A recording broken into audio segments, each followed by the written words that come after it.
Now for today's program. Aaron David Miller is a senior fellow at the Carnegie Endowment for International Peace and a former State Department Middle East analyst and negotiator in Republican and Democratic administrations. Robert Siegel is the former senior host of NPR's evening news magazine All Things Considered. Robert is a special Moment contributor and serves on the advisory board for Moment's Daniel Pearl Investigative Journalism Initiative. Please welcome Aaron David Miller and Robert Siegel. Suzanne, thank you. And Aaron, welcome, and thanks to you for joining us today. There are some questions I have that were submitted by members of the audience when they registered, and I have questions of my own to put to you. First, in the short term, what can Israel do in Gaza, short of reoccupying it, in a way that doesn't cost the lives of hostages? Or, in fact, is reoccupation the only option for Israel right now? Yeah, can I just begin, Robert, with one brief comment? I approach this conversation in all of the interviews I've been doing with two things. First of all, a sense of great humility. There's so much we don't know. And no matter how much context there is, how many experts talk about this problem, it's got to be done with great reservation and great hesitation in terms of what we don't know. Second is I approach it with great sadness. I've spent most of my professional life working on the Israeli-Palestinian issue. And Israelis and Palestinians are a strategic cul-de-sac. I don't want to inject moral asymmetry into this. The willful, purposeful, intentional murder by Hamas, and it was done intentionally, to take hostages and to inject a level of fear and a disruption of normalcy for Israelis, not just in the South, but in the North as well. There's no moral equivalence here. But I also grieve and am sad by the numbers of innocent Palestinians that have been killed, and I suspect will be killed, assuming the Israelis move into Gaza in a way that is qualitatively and quantitatively different than anything they've done before. The occupation of Gaza, for the last 20 years, every Israeli prime minister, including the most risk-averse one in the group, Benjamin Netanyahu, has been told by his military advisors that a major effort to dismantle, eradicate Hamas, remove it, undermine its capacity to govern, not just to retard its military infrastructure and create another wash, rinse, and repeat cycle to the next round, should be avoided. I believe, however, that events over the last 3 days has fundamentally changed the Israeli calculation here. And the real issue here, in addition to 150 hostages, and we don't know the exact number, 30 of whom are held by Palestine Islamic Jihad, a wholly owned subsidiary of Tehran, and by Hamas, which exercises far more independence and undertakes things that may coincide with Iranian interests, but also on its own initiative. That's the fundamental calculation, I suspect, that the Israelis have to weigh. I cannot, Robert, in all good conscience, I'm not Pythia, the oracle, famed oracle of Delphi. I can't explain to you how the Israelis are trying to reconcile an inevitability of a massive incursion into Gaza in an effort to not just decapitate Hamas, but eradicate it, and what that means for the day after, with the reality of the lives of hundreds, 150 human beings. I can't replicate, I can't get inside their thinking. I'm not sure the Israelis have reconciled this as of now either. Well, let me ask you this, Aaron. When Israeli prime ministers, ever since 2005, I guess, when Israel withdrew from Gaza, when they've been told that it would not be a good idea to reoccupy Gaza, is that because of the losses that would be sustained in doing it, or because the objective of dismantling Hamas is just impractical. Something, either a new Hamas or something like Hamas, would grow up in its place. What was the hesitation caused by? I mean, Ariel Sharon, Robert, the master builder of settlements and the deconstructor of settlements, both in the Egyptian-Israeli peace treaty and in the Gaza disengagement in 2005, recognized the trap, both the practical, the logistical, the trap of morale for the Israeli Defense Forces operating in Gaza, and the fact that Israeli settlers in many respects could have been hostages and required Israeli military support. He withdrew. Yeah. And it proved to be an act which ultimately allowed Hamas to emerge in 2007. So the calculation has been, yes, the lives of Israeli soldiers, but equally, or perhaps even more important, given the fact that the Israelis didn't seem to have an answer to what I referred to as the day after problem. Who is going to govern Gaza? You know, I could paint you a scenario in a galaxy far, far away in which a successful Israeli military operation to eradicate Hamas and essentially make it impossible for any organization, Hamas, to govern Gaza, could be followed by a transition period. The Israelis would stay for an indeterminate amount of time. The international community would rise to the challenge. The UN would create a transition period. The reconstruction of Gaza would be fueled by billions of dollars from Saudi and the Emirates. The EU would participate. You could have elections, the return of the Palestinian Authority to Gaza. Yeah. Gaza could be converted from an open-air prison, which is what it is now.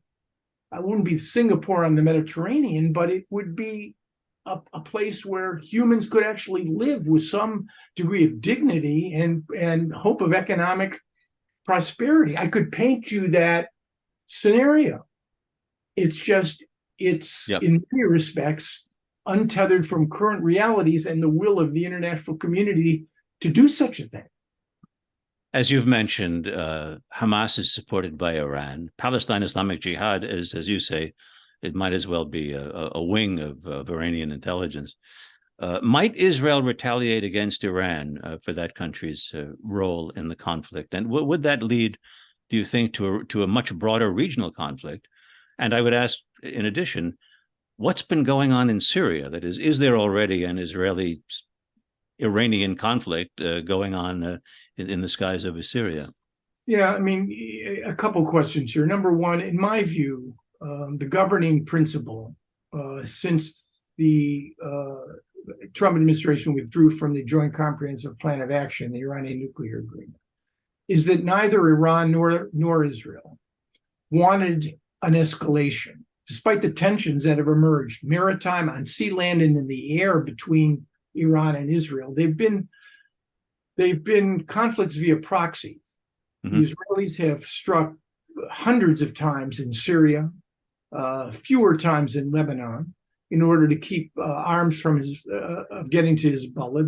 They've struck in Syria in and around Damascus to interrupt that flow. They struck maritime, so have the Iranians, against vessels. I just believe that even now, the Israeli calculation and the Iranian calculation is to avoid just precisely the sort of regional escalation that you described. And when we talk about a regional escalation, let's be clear what we mean. We do not mean Jordan involved in this. We do not mean the Syrian military, which is now being rebuilt, involved in this. We do not mean Egypt. We mean Hezbollah's involvement over the border, which is, with its repository of 100,000 high trajectory weapons of varying range and lethality. And we mean a direct conflict between the State of Israel and the Islamic Republic. And by that, I mean attacks by Israel on Iranian troops, IRGC elements in the region and in Iran proper. IRGC, we should say, are the Iranian Revolutionary Guard Corps. And Iranian attacks directly using ballistic missiles against the State of Israel. That's what we mean when we talk about a regional escalation. Hezbollah and Iran. And are you worried about that right now, about the prospect of that happening? I am not worried about it right now. I wait to see what exactly the Israeli move in Gaza is going to be, because I think this conflict is still dynamic. Mhm. The West Bank has remained remarkably tranquil, even though this operation Hamas has named the Al-Aqsa Flood. You've seen very little tensions, unlike 2021, in and around Jerusalem. Mhm. So I just would caution everybody, including myself, not to believe that we're done. We're Just clarify just at the beginning, Robert. the allusion in the Al-Aqsa flood is it would allude to the Al-Aqsa Mosque, which is on the Temple Mount, as Jews call it, at least. From the Palestinian perspective, Hamas has just dealt Israel the worst loss of its history and day. It's a hybrid military / terrorist attack. I mean, it's a taking civilian hostages, but armed men storming across the border and engaging Israeli troops as well. Does this further elevate Hamas, as opposed to, say, the Palestinian Authority, which is based on the West Bank and where Mahmoud Abbas is, I think, now in the 18th year of a 4-year term as president? Does it elevate Hamas as a leading organization in Palestinian eyes? The story isn't done yet, and I'm not sure we could answer that conclusively, but I guess I could answer it today.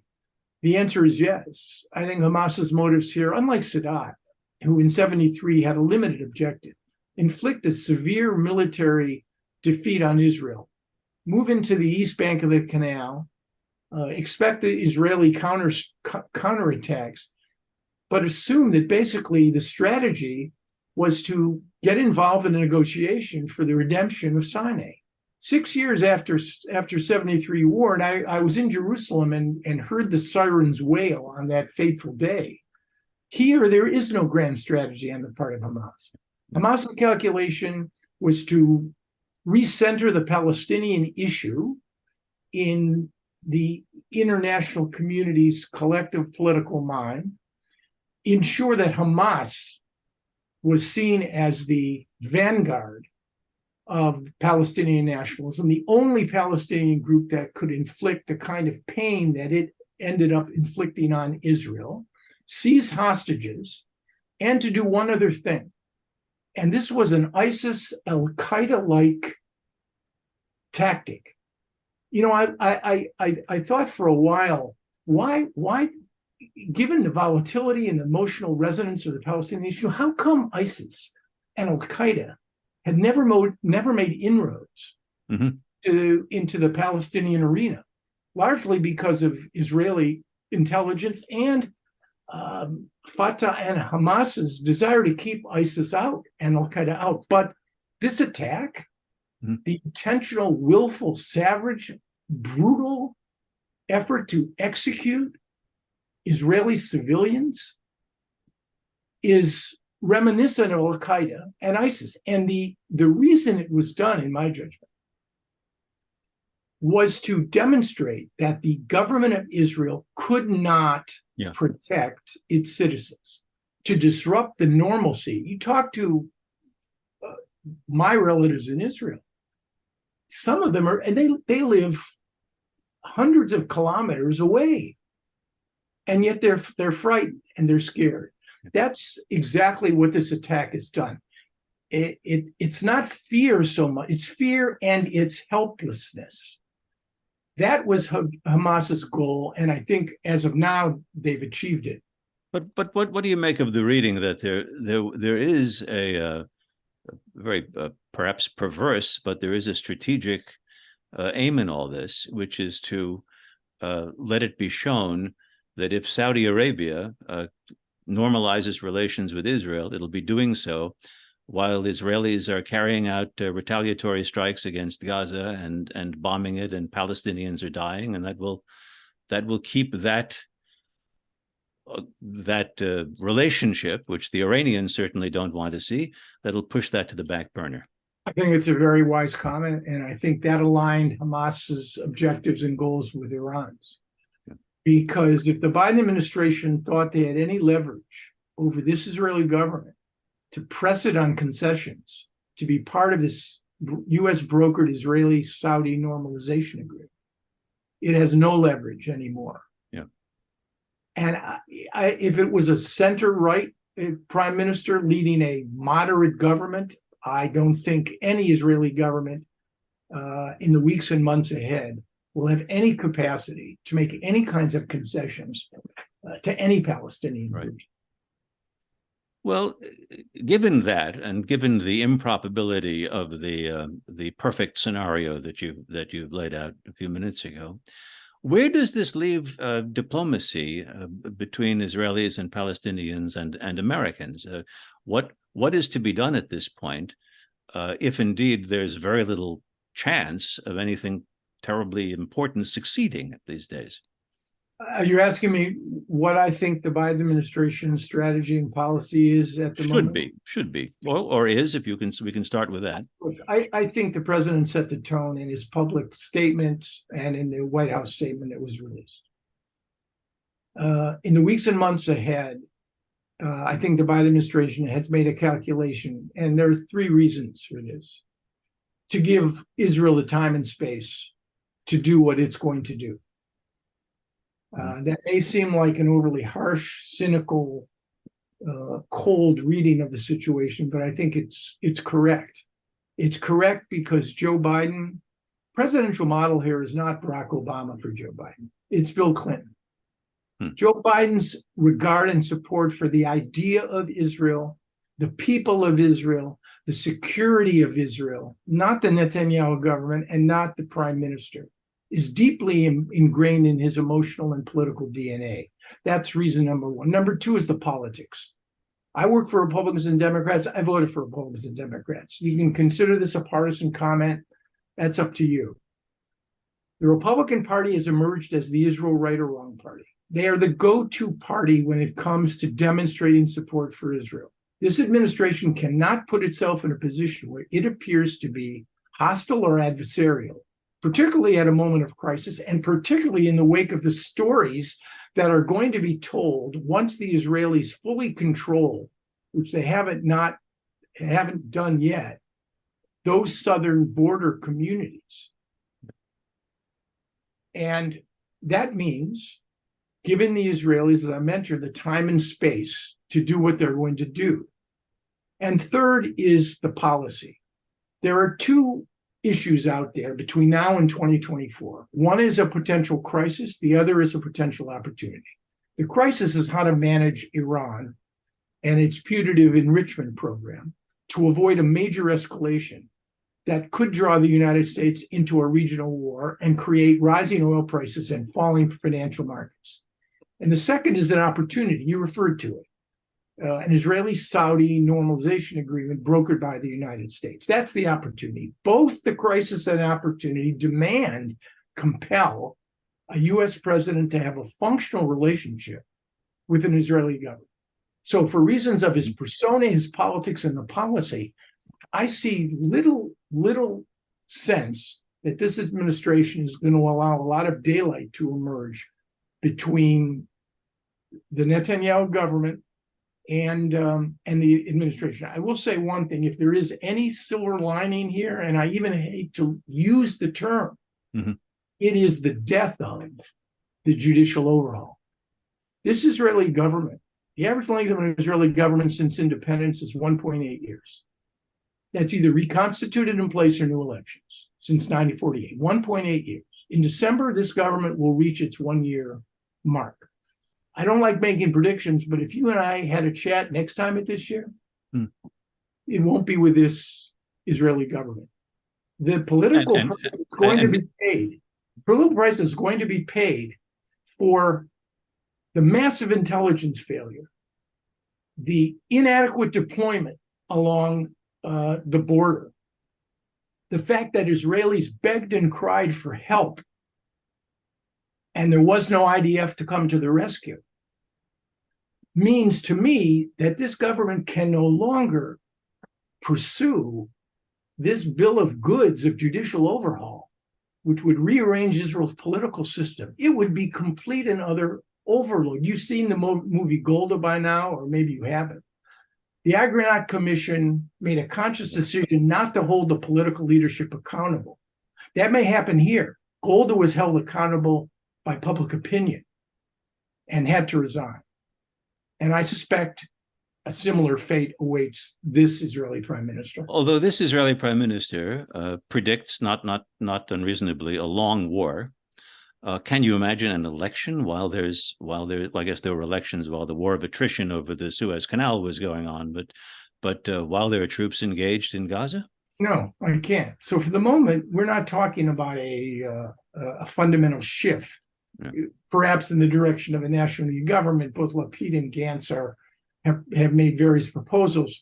I'm not sure Netanyahu wants to go that way right now. So no, I'm not predicting the imminent demise of this government. It didn't happen with Golda either. Yeah. It took another year.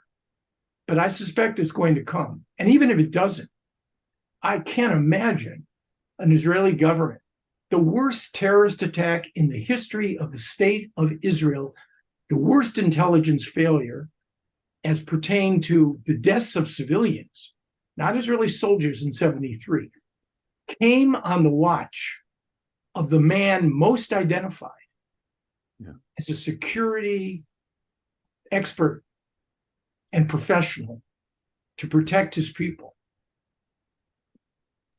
But what by the way, you've raised the issue of the intelligence failure.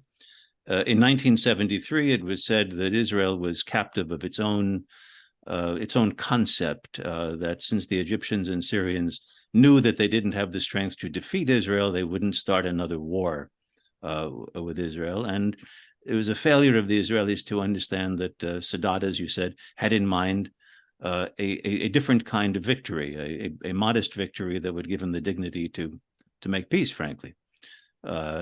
In this case, what do you think the intelligence failure is? Is it? I mean, there were many people involved in planning this, obviously, in Gaza.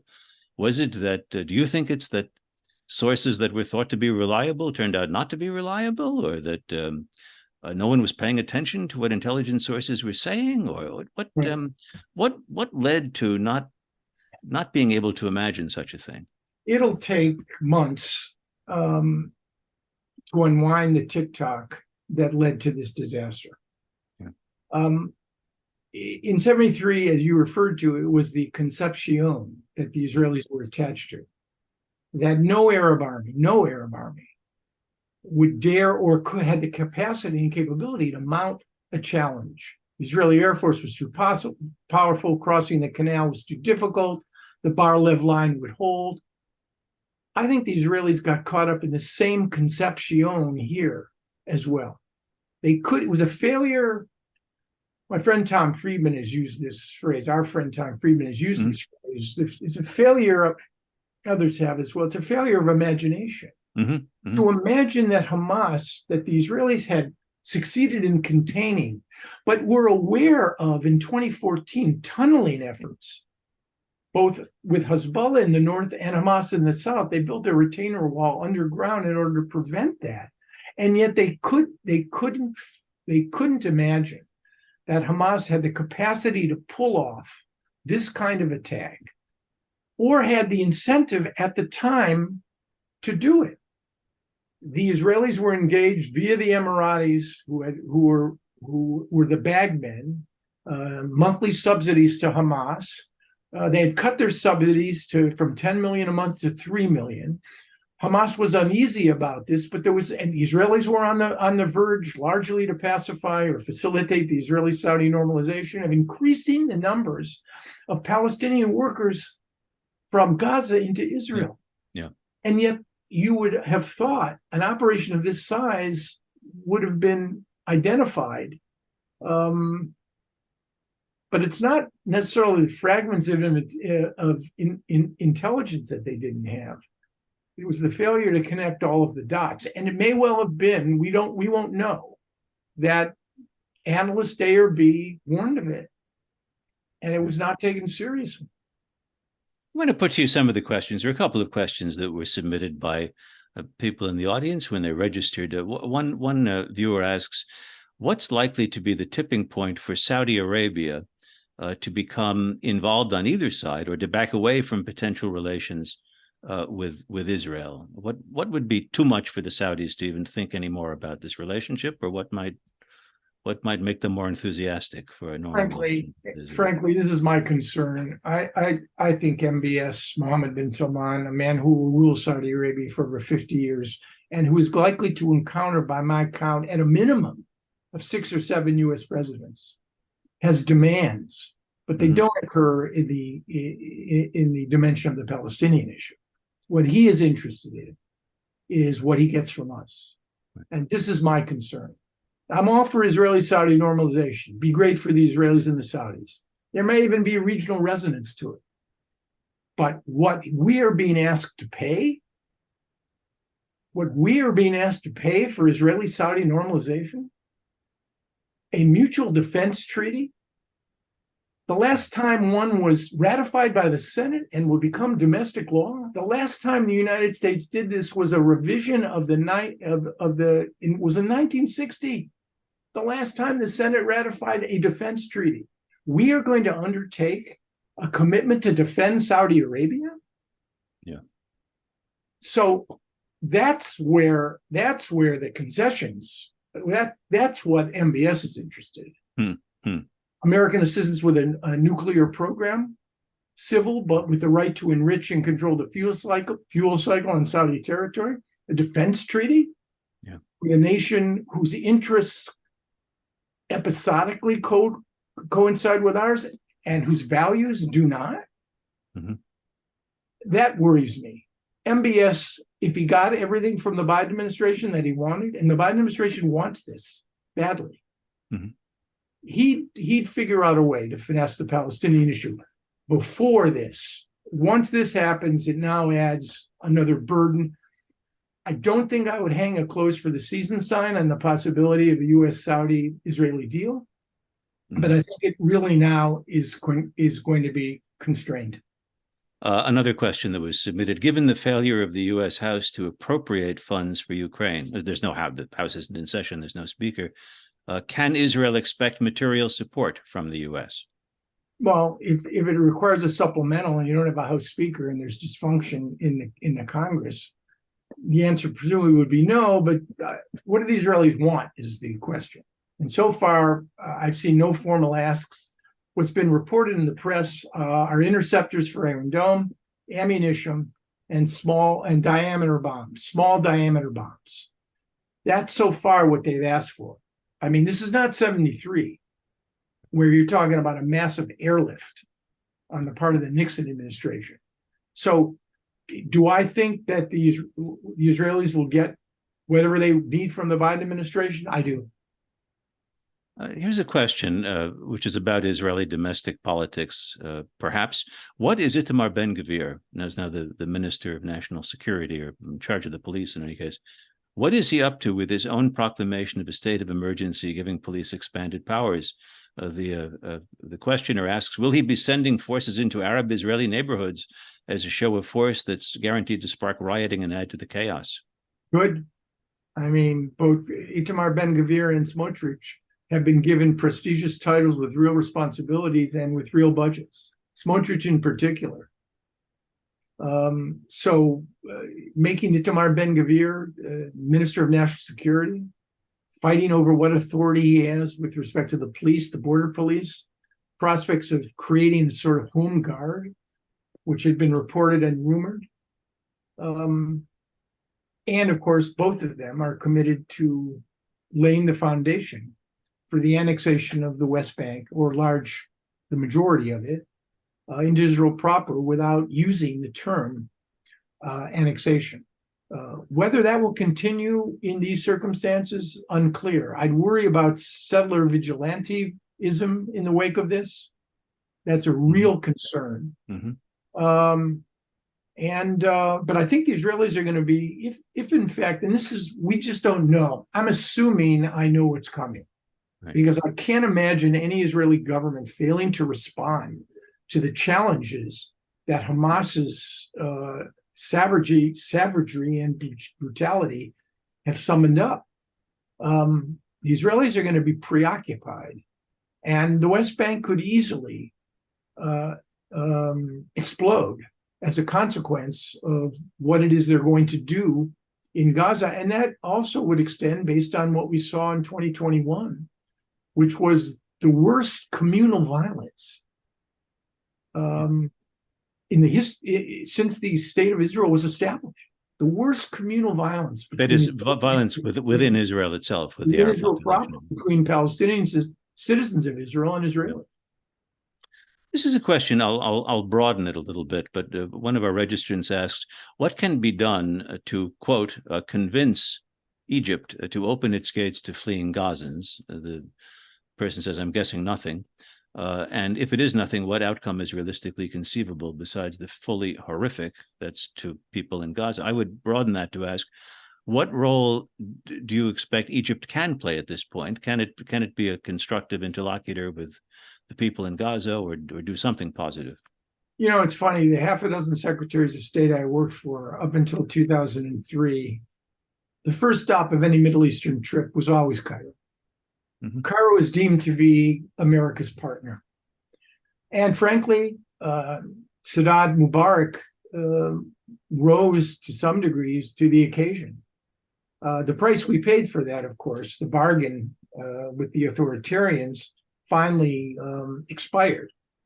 But Egypt is no longer occupies the pride of place that it did in the 70s, 80s, and 90s. The Gulf has replaced Egypt. Saudi Arabia, Mohammed bin Salman, MBN, Mohammed bin MBZ, Mohammed bin Zayed of UAE. Egypt's human rights abuses. The reality that Sisi, the thousands of Egyptians he's imprisoned, the Menendez problem, that may in fact impel Sisi to want to play a much more positive role. And we should just explain, by the Menendez problem, you mean that the indictment of Senator Robert Menendez of New Jersey involves support for Egypt. Right, and the alleged transfer of classified or sensitive embassy materials, identifying the numbers of American diplomats, and who knows what else. Again, alleged, may impel Sisi want to play a better role here. And Egypt has been extremely important as a broker and as a facilitator of quieting down any number of conflict between Israel and Hamas, as has the Qataris. I just on the question of opening up the southern passageways, you have to wonder whether Gazans. I'm assuming the caller was talking about Netanyahu's comment that Palestinians should leave. Mm-hmm. I'm not sure that Palestinians, many of whom already consider themselves refugees, would want to double down on becoming a refugee and leaving Gaza. And I'm not sure that the Egyptians, who are extremely nervous about Hamas's and Islamic groups' presence in Egypt, would be willing to admit in any significant numbers those who wanted to leave.